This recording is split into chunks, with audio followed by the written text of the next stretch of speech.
Do you ever feel stuck as an artist or creatively or just in life in general? Obviously you do. We all feel stuck from time to time. I'm Adam from Dirty Roots Berlin, and I've been growing plants for over 25 years. And for the past 7 years, I've been running a creative small business here in Berlin that focuses on plants and handmade planters as our artistic medium. And we make these beautiful handmade sphere planters here.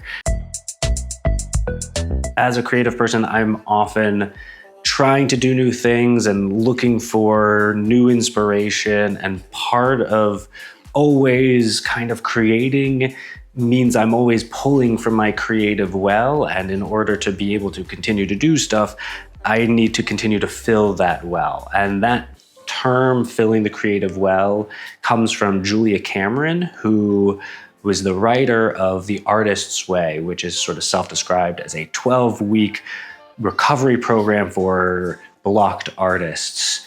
And I did this program not too long ago. I finished a couple of weeks ago, and I'll actually be restarting it here. This whole series is sort of going to be the kicking off of me doing this. I'll be, every week there's a weekly review, and I'll be recording that weekly review and putting it out. So it's a really wonderful book. It came out in the 90s, and I started it, I think, in the early 2000s, never finished it. I redid it then now, starting a few months ago, and I went through the whole 12 weeks and finished it, and it was really helpful. It really got me creative again and writing and producing more videos and producing more content, which is a lot of fun and very helpful. So I thought I would do it again. And part of that process is every week there's a weekly review where you go over the sort of tasks and the artist's date and the morning pages and the aspects of the actual program. And so I'm going to be recording those, putting them here on camera for us to interact with and kind of keep me honest and keep me actually doing the tasks and making sure that I do it maybe even a bit more thorough and with a bit more enthusiasm this time, or at least with a bit more heart. We'll see. So that's the plan. So if you want to, if you're feeling struggling creatively, if you want to just be more creative, or I don't know, hell, you want to have some fun and let your inner artist shine, feel free to get the book and follow along with me. I have the audio version just because I really love audiobooks, but I know you can find the first edition PDF, which is basically the same as any of the newer editions as far as the actual content is concerned. So I'd highly recommend getting a PDF, or the physical book is always great too, or the audiobook if that's what you're into, and following along and doing it with me. We can all kind of do it together, and I think that'll be really kind of fun. We'll talk more about that later on in the episode, but for now I just wanted to kind of put that out there, and yeah, so it's hopefully be a lot of fun.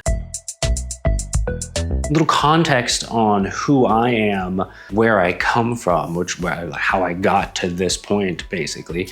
I was born in Baltimore, in America. I'm a first-generation American. My father was from New Zealand, and his parents from Romania and Germany. And my mother grew up in America, but she was adopted. She was born in Canada, and my grandparents who raised her were first-generation Italian Americans. So there was a sort of a whole mix of cultural backgrounds in my upbringing, none of which were really steeped in American tradition. And then when I moved at the age of 5 from Baltimore to Virginia, I already at a very young age was no longer from where I lived. And the people in Virginia, particularly with the last name of Cotorcianu or Cotorcianu or Cotorcianu, as it was often pronounced, that I wasn't from there. There was already an understanding that I was very different from the Smiths or the Browns or the other individuals that maybe had much more of an Americanized family culture. And that left me to often feel a bit like an outsider, even as I was a kid, not really culturally being connected to my peers in a lot of different ways. I also moved around quite a bit. I did spend a lot of years in Virginia, but I finished up high school in Topeka, Kansas. I went to Missouri for university. I've lived in Texas and New York and Pennsylvania, and a few other places, as well as spent some time in New Zealand and England and Switzerland as well. I think the constantly moving around has really shaped my view of the world. I moved around a lot as a kid and as a young adult, and then I ended up at the age of 30 here in Berlin. I was after film school, I had decided I really loved making music. I'd been making music, electronic music, since I was about 16 years old. Electronic music was a big passion of mine, particularly experimental electronic music. When I found out they were saying it would take roughly 10 years to get an idea made, if it ever got made, I didn't really believe in any of my ideas strongly enough. So I decided to go with something that I knew I could just produce when I wanted and in the way I wanted, and that was going back to electronic music, which is something I had been doing for a long time. Yeah, so I decided to go back to making electronic music, which is what I knew and what I had really always had fun with. To me, it was a great way to be able to just put my crazy, wild ideas into something that was, 3 to 12 minutes, and then I could put it out. Whether anybody listened to it or not didn't matter. I could quickly move on to the next thing, and I could just churn out ideas as they came. And I would go through spurts of writing lots of music and then just not writing anything, writing lots of music and then not writing anything.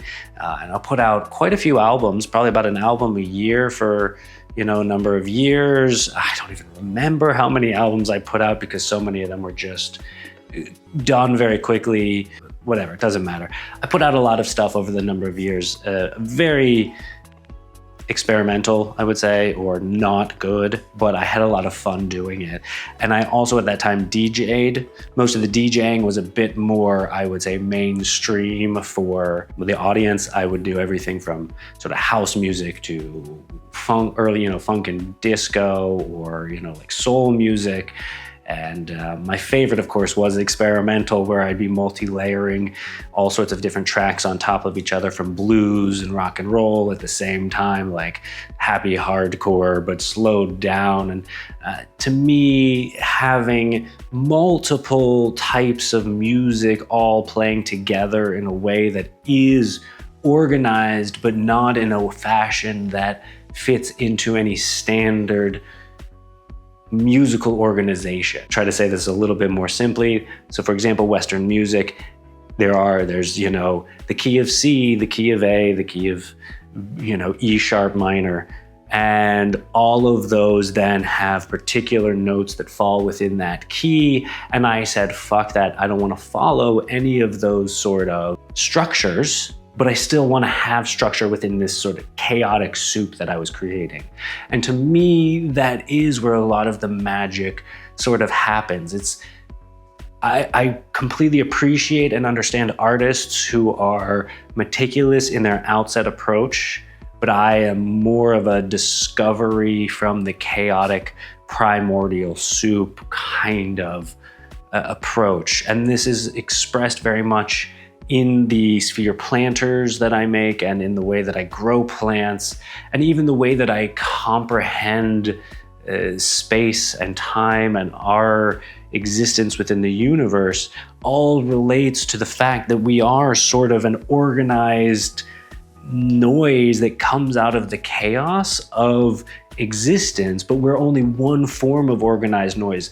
Earth alone creates countless numbers of different forms of this organized noise, and I can only imagine that in the seemingly infinite vastness of space, there must be other fun organizations of noise that are so vastly different than what we can even conceive of, because our little organized noise brains are so small that we really can't comprehend all that much. And so I like playing with these ideas and still pretending that I might be able to comprehend some sort of incomprehensible form of existence that is there out beyond ability to see it. So this has always driven me, and this is why the sphere planters are named after comets and asteroids and these other celestial bodies, because I'm pulled by this idea of we are life that is sort of just on an asteroid flying through space. There probably is other things similar to this elsewhere, and I like the fact that it seems as though the universe spontaneously produces things that reproduce themselves. And this is a fascinating concept that is endlessly explorable. While I was doing all of that, I was growing plants, right? And I think partly I was growing plants because I had been given a plant by my grandmother during a play I was in. And I was then not really taking care of it or responsibility for it. And I think my mother took care of it for a number of years. I went off to university and my parents moved off to Switzerland, and they left a lot of their stuff behind. And one of those things was this yucca tree, this plant that I had been given. And it was either it got thrown away or it became my responsibility to take care of it, and I decided to take care of it. And one of the first things that my mom said to me when I started taking care of it was that one of the things you're going to need to do is also, give it some fertilizer from time to time. And I didn't understand what that was or why a plant would need it. I looked up what it was, and I realized, oh, it's like this blue powder that I mix in with the water and I give it to it. And then I realized, well, the plants outside don't get blue powdered water and they seem to be doing okay.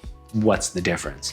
And so I got fascinated by plants, less so by the actual plants themselves, but rather by what is fueling the process that allows the plant to live, and how are we mimicking that in an indoor system, and what are the limitations of growing something indoors versus outdoors, in a container versus sort of in what's seemingly endless space of Earth's crust, but definitely very limited. I started becoming very fascinated less by the above ground part of plants and more about the below ground part of the plant, so the root system, but also the soil biology and all the soil life that is an important part of a healthy root system. I think when it comes to particularly indoor plants, we spend so much time and attention on the above ground part because that's the part we see, that's the showy part. It's usually the reason why people buy plants. And it makes sense that that's where a lot of our emphasis is on.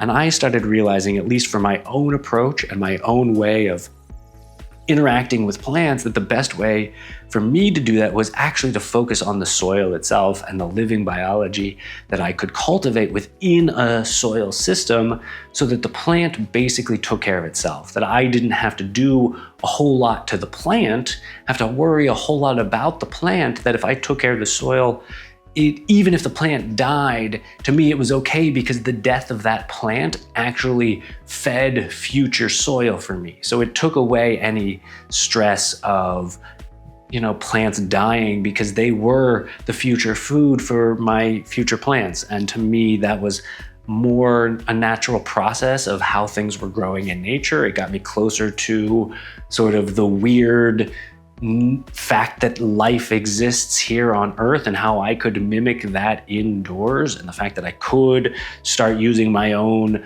compost and waste to feed my plants, as well as my own dead plants, and how I could regenerate seemingly dead soil. And to me, this became a fascinating and endless area of exploration. And I was doing this all of the time as sort of a side hobby, just as something I had enjoyed for quite a while, and then eventually started getting more into how can I display these plants. Now that I had a better understanding of the soil and the soil systems, how can I start using that knowledge to display plants in a way that is perhaps not something we would traditionally see? I was exploring then ideas like bonsai and penjing, which have been around for eons, and there's whole endless amounts of knowledge in growing plants in very small containers, and I was very fascinated by their techniques and used a lot of that, but wasn't so interested in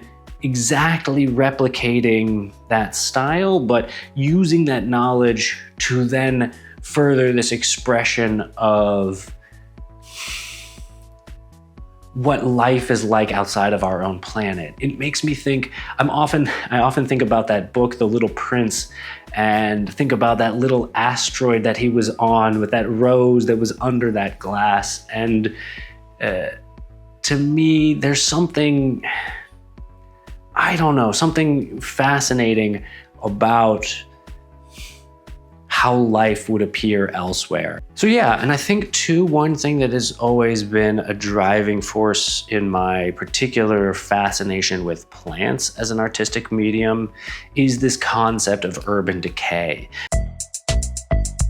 I think my early experiences as a child being not from where I was and not necessarily being culturally similar to a lot of my peers, that I started to look at civilizations from a bit more of a removed standpoint. I wasn't, despite growing up in America during probably, the height of American imperialism of the 1980s and 90s, I noticed that to be an empire of which I didn't necessarily fully belong. What struck me is that it wasn't my nation in the same way that it was maybe a lot of other third or fourth generation Europeans who had started to see the land of America as theirs and their birthright. And to me, I saw this as a young child as much more akin to, say, the imperialistic Romans going in and conquering the surrounding territories and then making those lands part of Rome.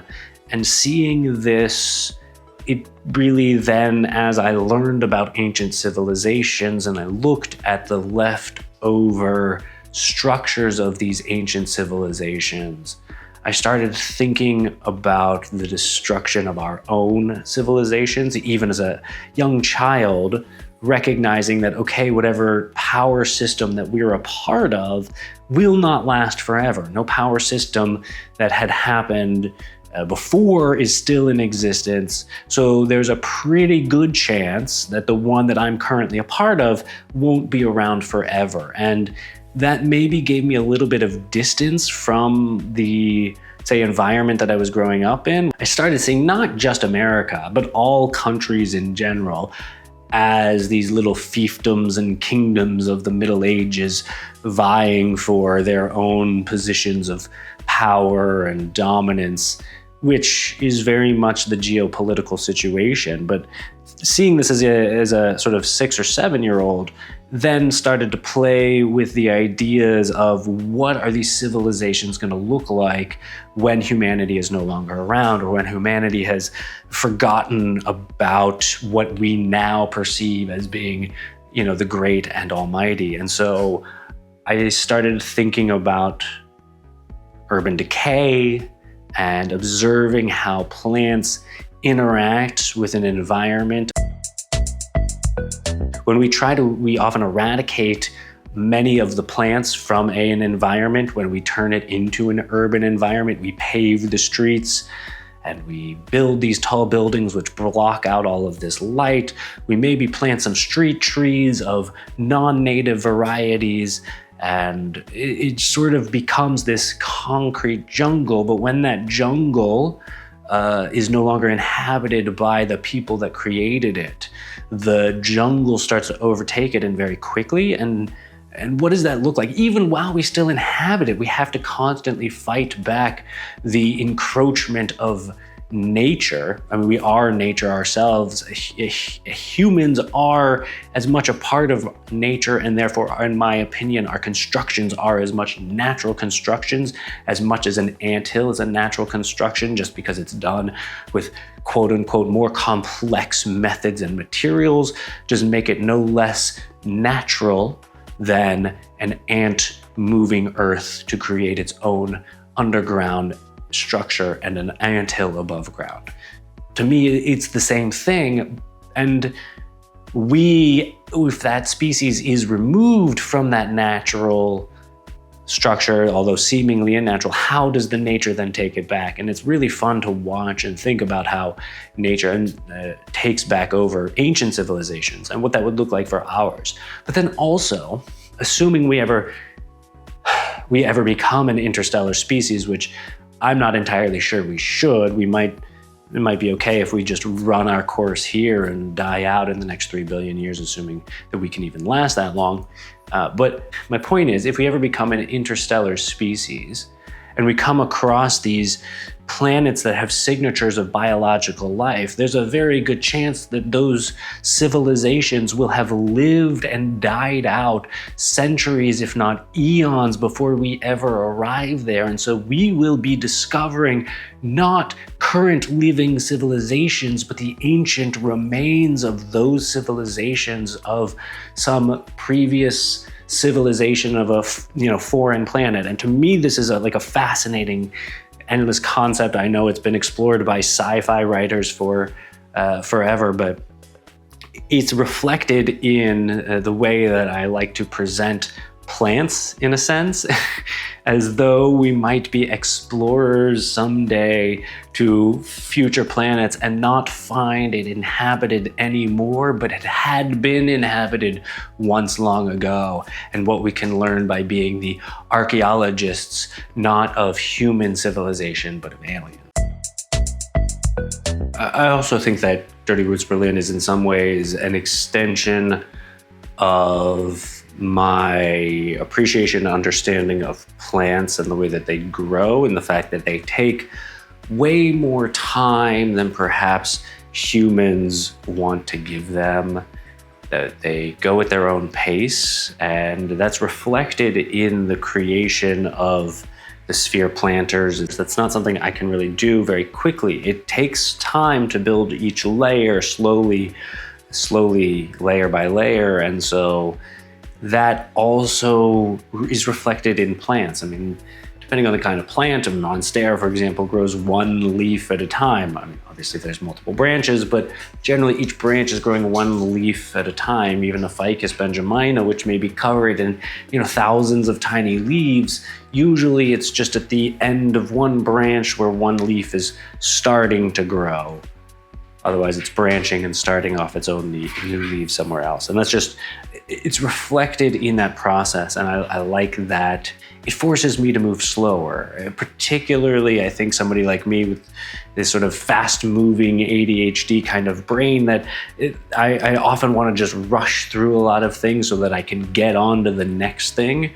And that most of my enjoyment in life is found not when I'm trying to get on to the next thing, but that when I stop and focus on the thing that I'm doing, regardless of whether I think I ought to be enjoying it or not. That paying attention, while often very difficult, is the thing that brings me real joy, and that this is something that needs to be done both with plants and the way that I approach plant care, as well as in the creating of the planters themselves. So I think that the planters have always been an extension of my concept of nature and plants in general, that the way that they grow and are created is similar to that of plants in the way that they take time and are done sort of layer by layer.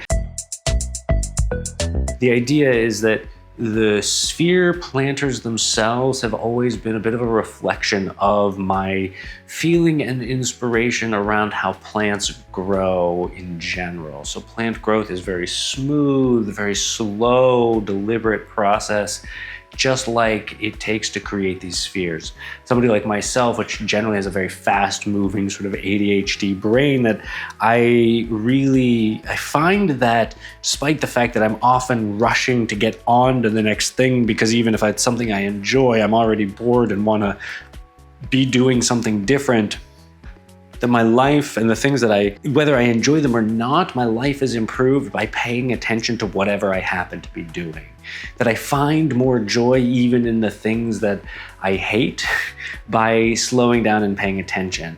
And plants have taught me that. This is the sort of the birth of the leave it the fuck alone philosophy, came out of this idea of me wanting to move on to the next thing. The plant looked cool, and then as soon as I got the plant starting to look cool, I wanted to move it into a bigger and better project so that it could then look cool, always in the future wanting to move on and make things bigger and better, rather than just leaving them the fuck alone letting them chill the fuck out where they are and do what they need to do in order to be happy and healthy. That constantly moving is not always the best approach, particularly to things that are not necessarily human. So for a plant, constantly moving around it, constantly fussing with it is going to cause more damage and harm in the long run. And that's the same with these sphere planters, constantly trying to, fix the layers. You just sort of have to make a layer, let it sit,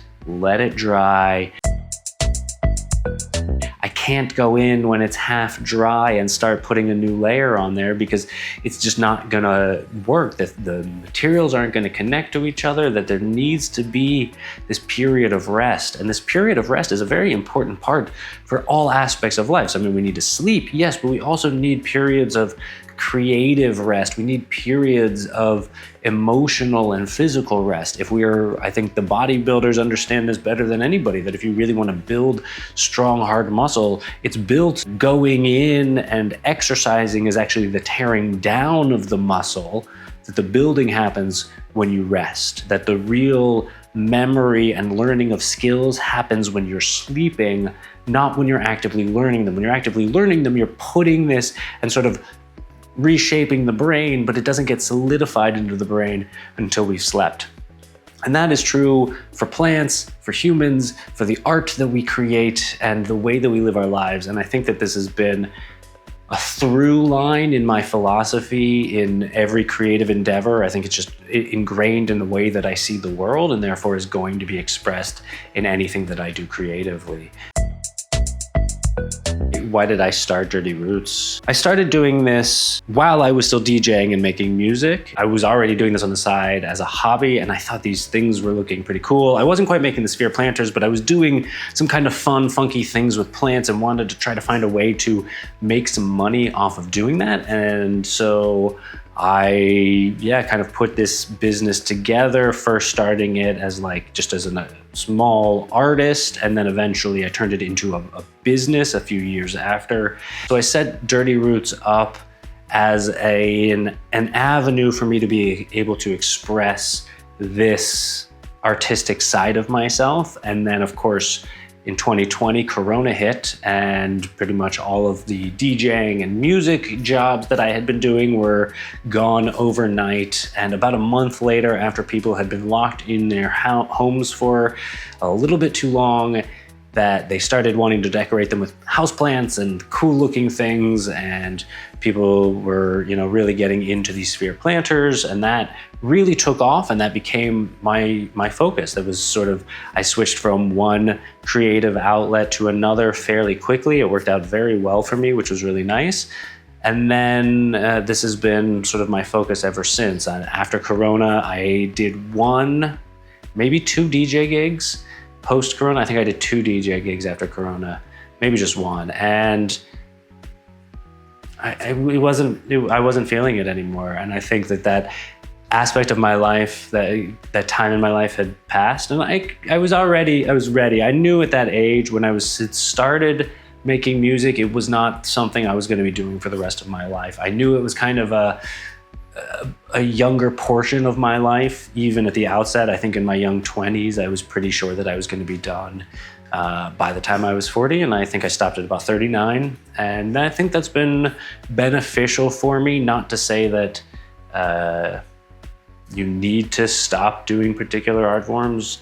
I just found for me that the lifestyle involved with keeping up with music was just not conducive. It was not helpful to the kind of life that I actually really enjoy living. I love making music, but I like going to bed early, and I like being at home with my plants and being creative and forcing myself to get bored so that I then end up doing something I wouldn't otherwise do. And when I was staying up until 2 in the morning or 7 in the morning DJing, and that would, even if it's just one gig on a weekend, that would sort of mess up my whole weekend and even the next few days. And it just really wasn't, at that point in my life, wasn't going to be helpful to allow me to continue to do more of this. So I set that aside. Maybe I'll go back when I get older, but I think that regardless, it was a wonderful creative outlet for that time, and it definitely gave me a lot of fuel so that I can express myself in different ways going forward. The sphere planters in particular were sort of a response to my frustration to have planters that were just as beautiful, if not more beautiful, than the plants that were inside of them. I think, again, my fascination with the roots and root systems and soil biology led me to really want to cherish that aspect, that the soil and soil biology and the roots are such an important part of the plant that without them, the plant would not survive. And so being able to highlight not necessarily the stuff inside, but at least the space in which they live by giving them a beautiful planter and doing it in a way that I hadn't yet been seen done, I thought was really, to me, a wonderful way to express my creativity and to be able to do something that I thought would be unique and not just a replication or just another product on the market. It's not meant to just serve as the planter that you use for every plant. They're really designed to be that standout piece that sits, as a centerpiece that you can use on your table or something that draws the attention, so that it can, even on an unconscious level, draw you to have a bit more reverence for what is unseen and the hidden parts of nature and how those work to allow for this sort of beautiful expression that does come through, and as we love as that sort of green foliage, but also just the expression of creativity, right? That we need that sort of dark undercurrent, that time of sort of observation rather than just expression, so that when the expression comes, it's done in a way that really is delightful. I don't think that made a whole lot of sense, but I don't really care. I think it made sense to me. When I was first getting into plants in the early 2000s, the internet was not maybe the best place to get a whole lot of really great information. There was a lot of conflicting information, and particularly a lot of the stuff that you learned maybe wasn't even online, but from what your friend's mom told you about how they grow their indoor plants and make them better. There wasn't a whole lot of really good scientific information unless you wanted to go to a library and read it in a book. And as somebody like myself who was not really good at reading, particularly at any speed that it is helpful, that most of my knowledge was at least initially trial and error. Thankfully, yucca trees really survive well without a whole lot of care or input, and it tended to do okay. It survived despite my complete inaccurate care for it, which is just an absolute miracle. So a lot of the information was stuff I was just kind of figuring out, piecing together from a whole bunch of different places. And then eventually I started coming across a lot of really detailed information regarding sort of living soil in the indoor cannabis community and what they were doing indoors to grow their plants. And I immediately started adapting these practices towards indoor plants, because to me this was, while often still a lot of bro science in there and this is what seems to work, was a lot of what got used. It was also based off a lot of experimentation, and because people were trying to grow a high quality crop in a very small space, that there was a lot riding on things actually working, rather this is just what my grandma said would work and therefore it works. So that there was a lot riding on it. So there was a lot more testing that had already gone into it. The problem is growing a crop like in living soil, like they were doing, is not something that is exactly a one-to-one translation when it comes to growing houseplants. That there's actually quite a bit of difference in the way that you go about it, but I was starting to adapt these principles and practices. And that's what really started getting me to realize that a lot of the information that was presented either at that point in blog format, but was coming out on Instagram and then on TikTok, was not really based on anything in reality, but was so much a spreading of old wives' tales. This is how my grandmother grew plants, so this must be the truth. And I was just as guilty of that as anybody else. That was where most of our information was coming from, and I realized that there probably was a bit of a lack in that area. And so I started doing personal research and actually deciding, despite the fact that I really suck at reading, I'm going to sit down and read these books, read these research papers, try to figure out as much as I can into how these systems actually work and function, so that the information that I'm giving and providing would be useful and accurate and not misleading. And so I started to do that, and I remember at one point I had been giving out good information, but one of the issues that I was running into is that within particularly the plant community, so much of the information is family friendly. And I understand that. I mean, plants are for everyone and they should be for everyone, but the content always felt very kid safe. And I, as a person, I don't have children. I am not a particularly, kid-safe kind of individual. Wanting to always fuss with the plants, that the best way to go about it was leaving them the fuck alone. And the plant care, I had noticed, at least on social media, was very kid-friendly. Nobody was swearing. Nobody was making sort of lewd jokes about plants. And so I decided, well, actually, I remember really kind of going back and forth about it. And I asked a friend, should I swear? Because I was saying to myself when I was going to do something, like, man, just leave it the fuck alone. Like, let it do its thing. And they were like, yeah, go for it. Like, show your personality. And I did. And those videos sort of really took off and led to this whole book and leave it the fuck alone philosophy. And I'm really glad that I did. And it really reflects my view of the world. That plants, if you give them what they need, if you set them up correctly, that they'll be able to take care of themselves in a way that we can't really do a better job of. The best we can do is replicate those processes. And oftentimes, if we are doing a quote unquote better job of faster plant growth, bigger plant leaves, all of those sorts of things, then we're probably doing it at the destruction of the environment. There's a greater destructive cost to the overall environment, so that we can have short-term limited.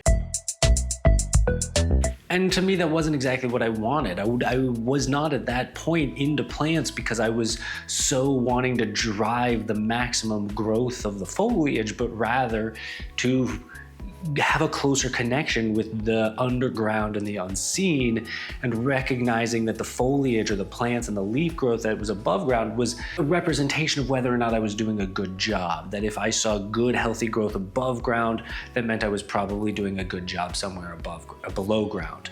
And not to say that there weren't moments when I don't have to intervene. I mean, sometimes things get really out of whack and I have, a big spider mite infestation, but almost always if I have some sort of pest infestation or problem with the plants, it is because I am not taking care of the soil first. And there's something that's lacking in the soil, which means that the plant itself is lacking and doesn't have the ability to properly defend itself, meaning a small infestation becomes a large infestation, whereas it would be able to handle itself, manage the pests, if everything else is under control. And so I started trying to apply this not to just plants, but to myself and the way that I go about things. That it's not necessarily about me having to go out and try to get the best results, either with my plants or in my life, but rather that when I sit back, I take a moment and I relax, I move slowly, I appreciate the pacing of plants and nature, that things sort of work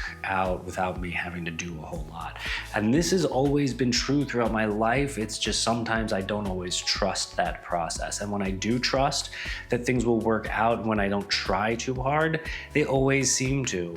I keep getting reinforced in life over and over again that the less I try, the more things work out. So long as that doesn't mean like I'm not doing stuff. I'm gonna be constantly working on my craft and exploring the things that I find very fascinating, but it's done that the result of it is not what I'm chasing, that I'm not doing it to get somewhere, but just to enjoy being here now. And that there will for sure be a result of what I'm doing here and now, but that isn't the purpose behind what I happen to be doing in this moment. So when I was doing this, most of the information online that I was looking at was fear-based information, or trying to drive you to do something to your plants, right? Like immediately you see 1 or 2 spider mites, and so what you do is you go out and you buy something in a spray bottle and you spray that thing on your plant every day for a week, and then you shower it off in between, waste tons of water, waste tons of CO2 getting some plastic bottle liquid to your door. It's just, to me, it was not a fun, easy, calm way to relate to what is supposed to be something that brings joy and calm into our lives. That there was so much stressful information and so much inaccurate information that I just wanted to start presenting things in a way, to me, that were very direct and honest and backed by some kind of science or some kind of experience, that wasn't driving people to buy something, but rather to sit back and observe, not to intervene, but to experience. And that was only because it was helpful for me, that because I have a natural drive. I don't know if it was a natural drive or if it was driven by sort of the cultural hyper do activity of capitalism, but I recognized for my own sake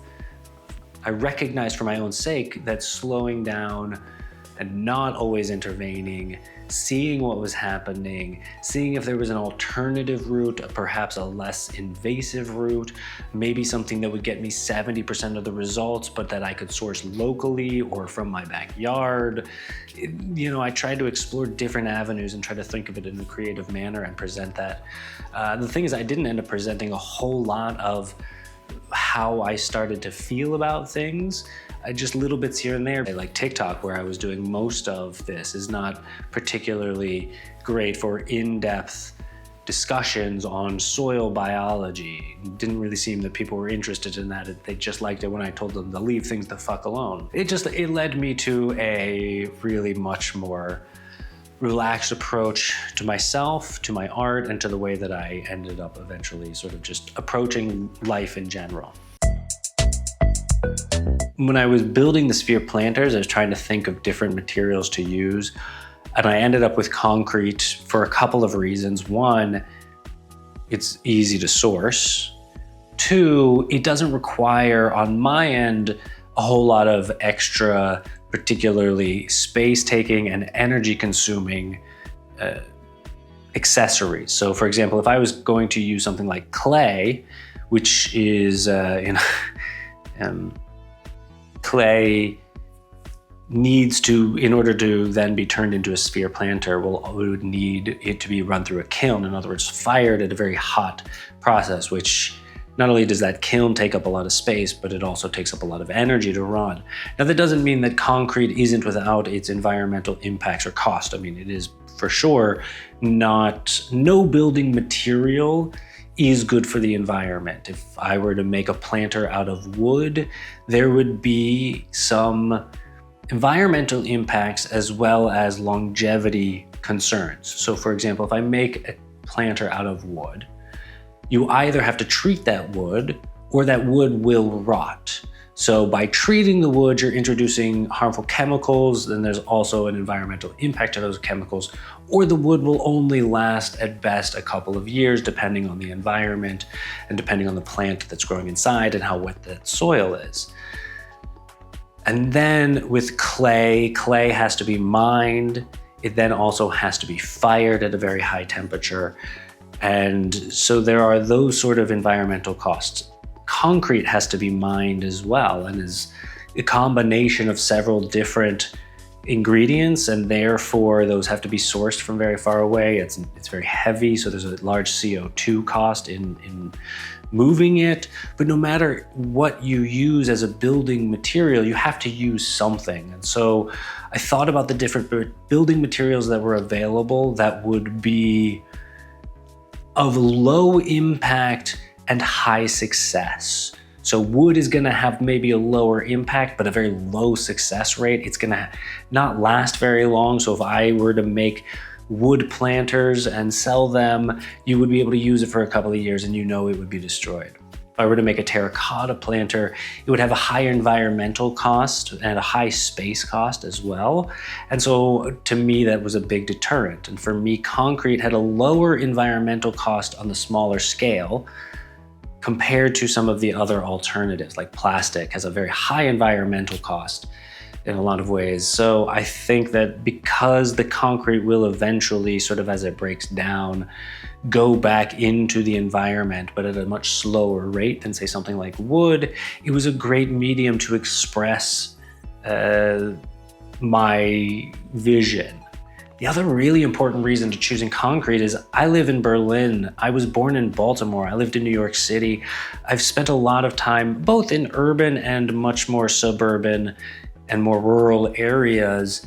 But at some point, I spent much of my life and right now currently around a lot of concrete. It's a building material that I see every day and thus am inspired by. I mean, it was certainly a big inspiration in these sphere planters, that idea that I talked about of urban decay and watching plants take over these building materials that we've used. And concrete is a great building material that interacts with plants in a very particular way. Now, there are some positives and negatives. For example, it can, over long times, sort of help turn the soil a bit more less acidic, I guess, in one sense, but that would be very minimally and over a long period of time.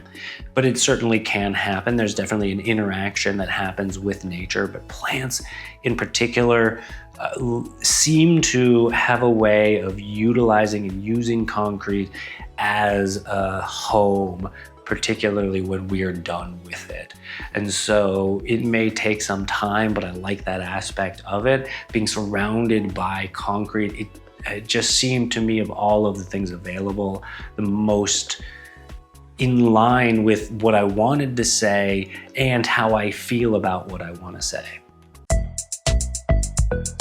Space outside of us into the universe beyond, and the space below us into the earth below, which is nothing more than yet another comet floating out in the space. It just happens to be the one that we are on, and so we view it as the center of it all, but it is not the center of anything.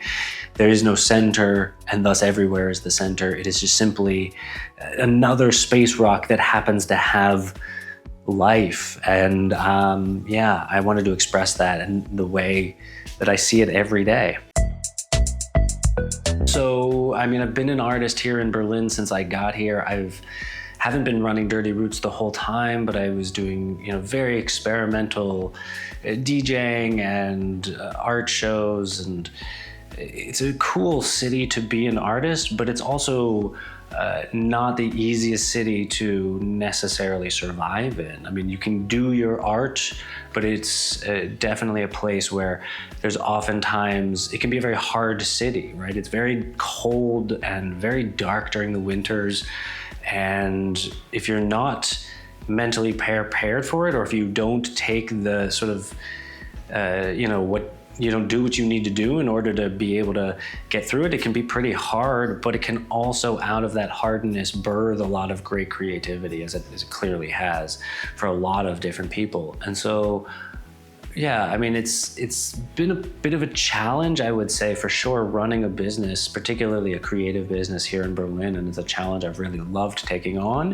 And I want to share more of that experience and challenge with you guys and let you in on sort of what I've been doing and what we're doing as we continue to expand into further creative fields and more exciting projects and bigger projects, or maybe not necessarily even bigger projects, but more thoughtful and detailed projects in that sense. We're really not focused on big, massive, fast growth, but rather focusing on being able to grow in a way that is beneficial to everybody that's involved, and that includes the environment as a whole. And so, yeah, I want to take you along with me on this journey as well. I don't know how to splice this in, but when I started Dirty Roots, it was as sort of just me as an artist. But after a short period, I officially turned it into a business on paper, treated it like a business from the beginning, which has been an interesting way for me to approach this, because I've never really run a creative adventure by thinking of it in a business perspective. And as I started doing that, I wanted to make sure that I didn't become solely business minded. That part of this is that we don't want endless, ultimate growth and expansion, that rather by continuing to produce more and growing more, we'll end up having a larger impact on the environment. And so I don't want to constantly grow and therefore destroy the thing that I love. I want to grow in a way that is sustainable and ideally beneficial. So this is trying to think of how to run businesses in this manner that is both a creative extension of my artistic expression, but also as something that can make money, be profitable, but not so driven by profits that we end up destroying the thing that we fell in love with in the first place, and then made this whole thing come together. So that's been a pretty fun journey, and I'm going to obviously talk a lot about that as I go through the artist's way, and I'm doing all of these tasks, and it brings up a lot of stuff. We're going to probably really get into what it's like to really be a creative person here in Berlin. To tie this all back in, I will be redoing the artist's way as a way to continue to grow and expand my creativity, to make sure that the business side of things is not just the sole focus, that we expand and we do so in a way that is heartfelt and meaningful. And I think that I've got some fun things that I'm working on that really lead in this direction. And so I want to share that along with this journey. So again, if you are interested at all, I highly recommend you starting the Artist's Way journey. You can find the book very easily in a lot of different places. Again, I'm not sponsored by any of them, but I definitely have mine on an audiobook. You can find the PDF, again, of the first edition online for free, I'm pretty sure. And of course, you can always buy later editions. They're all fantastic and they all work really great. And in 1 week's time, I will be back here doing the review. So I'll officially start sort of tonight. By the way that the book is laid out, she suggests sort of reading the week's work that night, so the night before you start, in that sense. So it's been a great way for me to restore my creativity, and I think it can work for a lot of other people. So if you want to join along, please, I highly recommend it. And I just want to say thank you so much for watching. If you did find this video helpful, please remember to follow along and comment if you've already done the Artist Way, how it's impacted you and what you liked or didn't like. And yeah, thank you. I'll see you all in the next one.